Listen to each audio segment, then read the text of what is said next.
जी हां, राहुल का सपोर्ट कन्हैया हुए भावुक, तेजस्वी को आया गुस्सा, नीतीश रह गए हैरान। बीजेपी में चिंतन, होने लगा मंथन, शाह से छापेमार युद्ध, कंफ्यूज हुई बीजेपी। जी हां, आपने सही सुना, कुछ ऐसा ही हो रहा है। कांग्रेस नेता राहुल गांधी के इर्द गिर्द पूरी सियासत घूम रही है और उससे सवाल ये उठने लगे, क्या बिहार में राहुल गांधी ने बिहार में अकेले उड़ान भरने का इरादा कर लिया? क्या राहुल ने तेजस्वी को अकेला छोड़ दिया, या फिर तेजस्वी ने नीतीश की राजनीति को तोड़ने की पूरी जिम्मेदारी राहुल को दे दी? राहुल के एक्टिव होने से क्या कन्हैया कुमार अज्ञातवास से लौटेंगे, और इसे क्या कहेंगे कि कांग्रेस की रणनीति या मजबूरी? दरअसल बिहार विधानसभा चुनाव 2025 की सरगर्मियां जहां पर तेज है, इस बीच कांग्रेस नेता राहुल गांधी के बिहार में लगातार सक्रियता सियासी हलकों में चर्चा का विषय है। राहुल गांधी 6 जून को एक बार फिर बिहार के नालंदा में होंगे, जहां वो अति पिछड़ा वर्ग सम्मेलन को संबोधित करेंगे।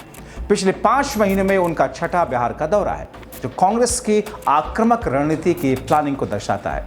लेकिन इस बार सवाल यह है कि क्या राहुल गांधी की अकेली उड़ान महागठबंधन के सहयोगी राष्ट्रीय जनता दल के नेता तेजस्वी यादव से दूरी की वजह से है, या ये कांग्रेस की स्वतंत्र पहचान बनाने की रणनीति का हिस्सा? नालंदा, जो कि बिहार के मुख्यमंत्री नीतीश कुमार का गृह जिला है, ओबीसी ईबीसी वोटरों का गढ़ है।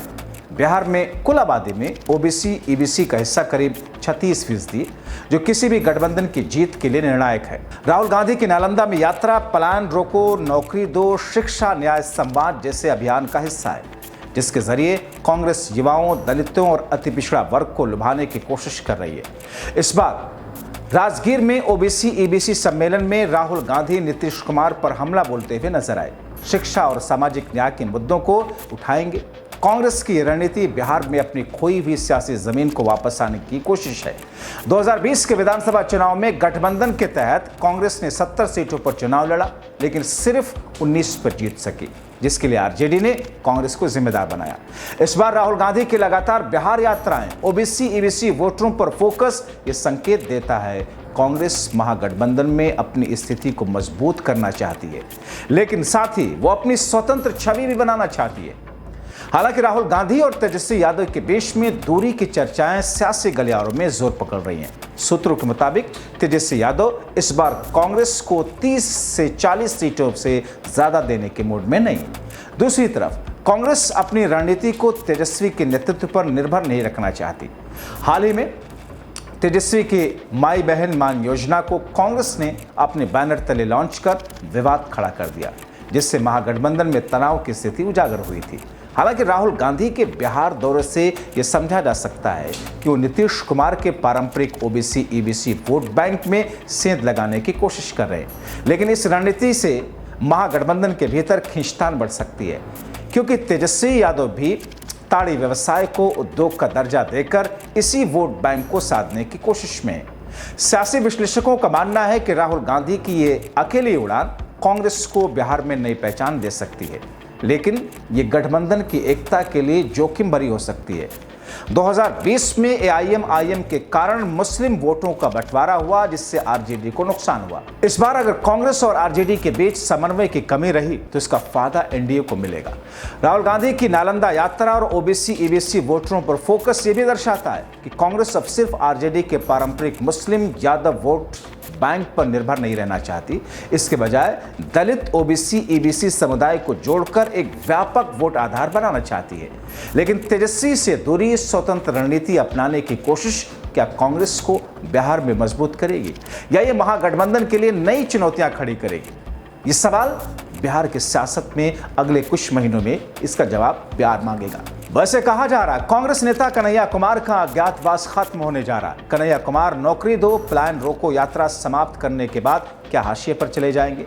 क्या कन्हैया कुमार की भूमिका को लेकर अभी भी लालू यादव और तेजस्वी यादव से कांग्रेस नेता राहुल गांधी के मतभेद हैं? दोस्तों, कांग्रेस के युवा नेता कन्हैया कुमार की भूमिका को लेकर बीते कई महीनों से सवाल उठ रहे हैं। क्या महागठबंधन की आंतरिक राजनीति एक बार फिर से कन्हैया कुमार को बिहार चुनाव से दूर कर रही है? राहुल गांधी की बिहार में लगातार सक्रियता कांग्रेस की उस रणनीति का हिस्सा है जिसके तहत पार्टी अपनी खोई सियासी जमीन को वापस पाने की कोशिश कर रही है। बिहार में कांग्रेस का प्रभाव 1989 के बाद से लगातार कम हुआ। 2020 के विधानसभा चुनाव में 70 में से महज 19 सीटें जीतने से गठबंधन को नुकसान हुआ। इस बार राहुल गांधी पलायन रोको, नौकरी दो, शिक्षा न्याय सम्मान जैसे अभियान के जरिए युवाओं, दलितों, अति पिछड़ा वर्ग को लुभाने की कोशिश में 7 अप्रैल को बेगूसराय में कन्हैया कुमार की पलायन रोको, नौकरी दो पदयात्रा में उनकी भागीदारी ने युवाओं में उत्साह पैदा किया, लेकिन आरजेडी के साथ तनाव को भी उजागर किया। कांग्रेस की रणनीति में कन्हैया कुमार को युवा चेहरा बनाकर पेश करने की कोशिश साफ दिखती है। बेगूसराय में उनकी नौकरी दो रैली और शिक्षा पर केंद्रित अभियान बिहार के युवाओं की बेरोजगारी और शिक्षा संकट को मुद्दा बनाने की कोशिश है। कांग्रेस के युवा नेता कन्हैया कुमार भी 2 महीने पहले बिहार की राजनीति में सक्रिय हुए। उन्होंने पलायन रोको, नौकरी दो यात्रा की शुरुआत की, जो बेरोजगारी, पलायन जैसे मुद्दों को लेकर युवाओं को जागरूक करने का प्रयास था। यह यात्रा पूर्वी चंपारण से शुरू होकर पटना तक गई। इस यात्रा के बेगूसराय पहुंचने पर राहुल गांधी भी यात्रा में शामिल होने बिहार गए, लेकिन यात्रा के समाप्ति और दिल्ली में राहुल गांधी और तेजस्वी यादव में मुलाकात के बाद रणनीति में थोड़ा बदलाव दिखा। इस मीटिंग के बाद से राज्य की राजनीति से कन्हैया कुमार लगभग गायब है। कांग्रेस को उनकी सबसे ज्यादा जरूरत है। ऐसे में राहुल गांधी का बिहार दौरा हो सकता है। कन्हैया कुमार की सक्रियता महागठबंधन की राजनीति में नई हलचल का संकेत दे सकता है। यह देखना दिलचस्प होगा कि कांग्रेस और आरजेडी के बीच सीटों के बंटवारे को लेकर क्या समझौता होता है और कन्हैया कुमार की भूमिका आगामी चुनाव में क्या होती है। राहुल गांधी ने पिछले 6 महीने में बिहार में 5 बार दौरा किया, जो कांग्रेस की चुनावी रणनीति महागठबंधन में अपनी स्थिति मजबूत करने की कोशिश दर्शाती है। उनकी अगली यात्रा की तारीख अभी अनिश्चित है, लेकिन नालंदा में प्रस्तावित दौरा लौटने टालने के बाद जल्द ही नई तारीख की घोषणा हो सकती है। उनके दौरे मुख्य रूप से पटना, दरभंगा, बेगूसराय, गया, नालंदा जैसे क्षेत्रों पर केंद्रित रहे, जहां कांग्रेस दलित, ओबीसी, ईबीसी और युवा मतदाताओं को लक्षित कर रही है। बिहार चुनाव की बढ़ती सरगर्मी को देखते हुए उनके भविष्य के दौरे इन क्षेत्रों के अलावा अन्य महत्वपूर्ण निर्वाचन क्षेत्रों को भी कवर कर सकते हैं। तो फिर एक ऐसी स्थिति में जब कन्हैया कुमार एक बार फिर से सक्रिय भूमिका में आने वाले दिनों में दिखने जा रहे हैं, जो जाहिर तौर पर आरजेडी और तेजस्वी यादव के लिए एक असहज भूमिका तैयार करती है। चूंकि बिहार में तेजस्वी यादव को यह लगता है कि बिहार का सबसे युवा और बड़ा चेहरा तेजस्वी यादव का है, क्योंकि वो डिप्टी सीएम रहे हैं, वो सदन के अंदर लीडर ऑफ ओपोजिशन रहे हैं। हालांकि चिराग पासवान तेजस्वी यादव उभरते हुए नेता हैं। ऐसे में कांग्रेस चूंकि आरजेडी के साथ गठबंधन में है, इसलिए तेजस्वी असहज हो जाते हैं, या फिर बिहार में तेजस्वी के अलावा किसी युवा नेता की बड़ी छवि बनती है तो फिर उससे तेजस्वी को लगता है कि उनकी छवि थोड़ी मध्यम या थोड़ी धूमिल होती है। हालांकि दोस्तों, ऐसा दरअसल है नहीं। इसके हजारों एग्जाम्पल पड़े हैं।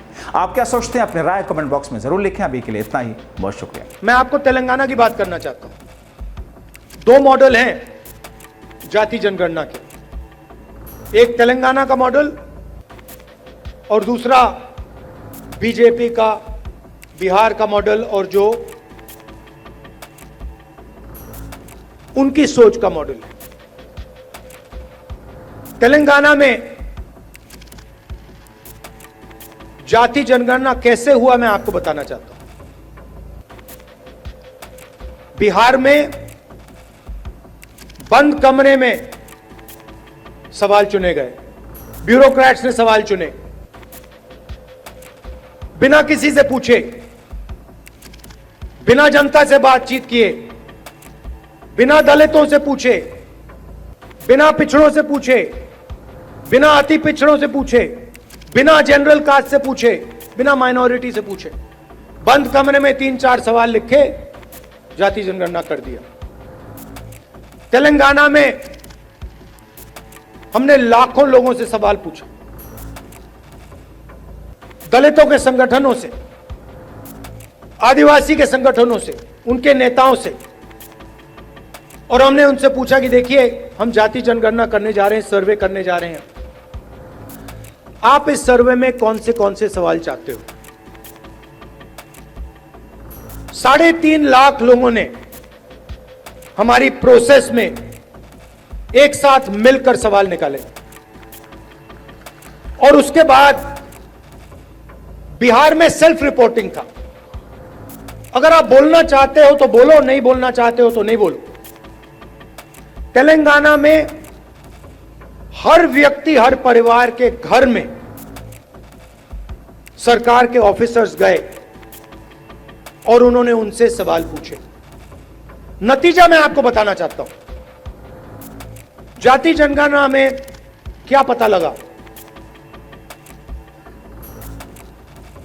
तेलंगाना का जो कॉर्पोरेट स्ट्रक्चर है, प्राइवेट सेक्टर है, आप हैरान हो जाओगे। तेलंगाना का जो प्राइवेट स्ट्रक्चर है, प्राइवेट सेक्टर है, सीईओज, सीनियर मैनेजमेंट, कंपनी के मालिक, इन सब की लिस्ट में आपको एक दलित, एक आदिवासी, एक पिछड़ा वर्ग का व्यक्ति नहीं मिलेगा। यह सच्चाई है। तेलंगाना में जो भी कॉन्ट्रैक्ट सरकार देती है, सारे के सारे कॉन्ट्रैक्ट्स 5% लोगों को मिलते हैं। उसमें ना कोई दलित है, ना कोई आदिवासी है, ना कोई पिछड़े वर्ग का व्यक्ति है। यह सच्चाई है।